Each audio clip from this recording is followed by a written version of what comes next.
একটা মেয়ে ধর্ষিতা হয়েছে, এজন্য ইসলাম দিয়ে যদি আইন কায়েম করা হয় 24 ঘন্টার আলটিমেটামে সব বিচার হয়ে যাবে, যেরকম ঠিক কিনা? আর কোন ধর্ষক বাংলার জমিনে জন্মাতো না, চিল্লায় বলো ঠিক কিনা? ইসলাম বলে চোরের হাত কেটে দাও, জেনা ব্যভিচার করলে ডেথ পেনাল্টি। সৌদি আরবে হেড অফ করে, গলা কেটে ফেলে। বাংলাদেশেও যদি এটা করা যেত, খবর হয়ে যেত। আর কোন ধর্ষক বাংলার জমিনে জন্মাতো না, চিল্লায় বলো ঠিক কিনা? চুরি করলে হাত কাটো, কথাটা কার?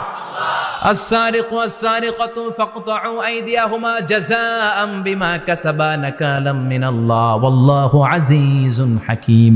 If anyone steal something very precious from the society, the government should cut down his right hand.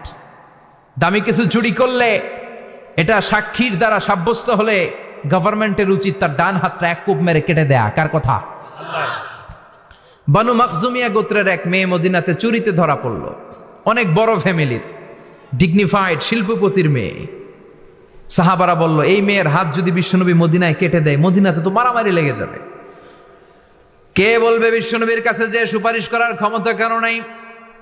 বিশ্বনবীর পালক পুত্র উসামা বিন যায়েদ, যায়েদ ইবনে হারেসা, তার ছেলে উসামা পালক পুত্রের ছেলে, তাকে বিশ্বনবী বড্ড ভালোবাসতো। তার উপাধি হলো হুব্বু রাসূলিল্লাহ, বিশ্বনবীর ভালোবাসা।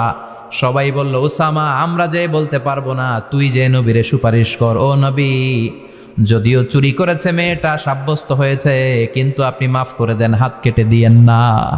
উসামা যে বলে, নবী হাত কেটে দিয়েন না। বিশ্বনবীর চেহারাটা আগুনের গোলার মতো লাল হয়ে গেল। বিশ্বনবী বললেন, উসামা, এটা আল্লাহর আইন, সুপারিশ করার সাহস তোর বুকের ভিতরে দিল কে? কে দিয়েছে স্পর্ধা?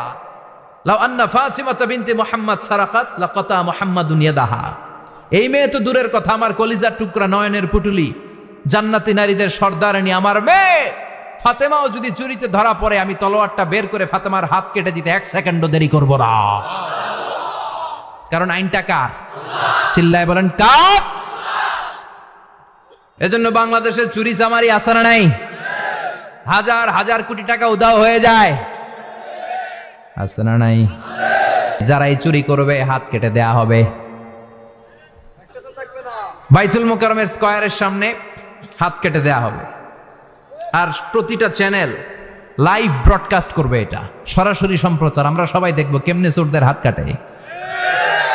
এই নিয়ম যদি করে দেয়, দেশে আর চোর খুঁজে পাওয়া যাবে? কথা কন। তবে এই চোর লাউ চোর, ডাইল চোর, মুরগি চোর না, যারা 1000 কোটি টাকা মেরে দেয়। এক সিগনেচারে দেশের 10,000 কোটি টাকা নাই, চিল্লায় বলো ঠিক কিনা? এই চোরদের বিচার যদি করা যেত, তাহলে এই দেশে আর দুর্নীতি থাকতো না। দুর্নীতি দমন কমিশনের দরকার হতো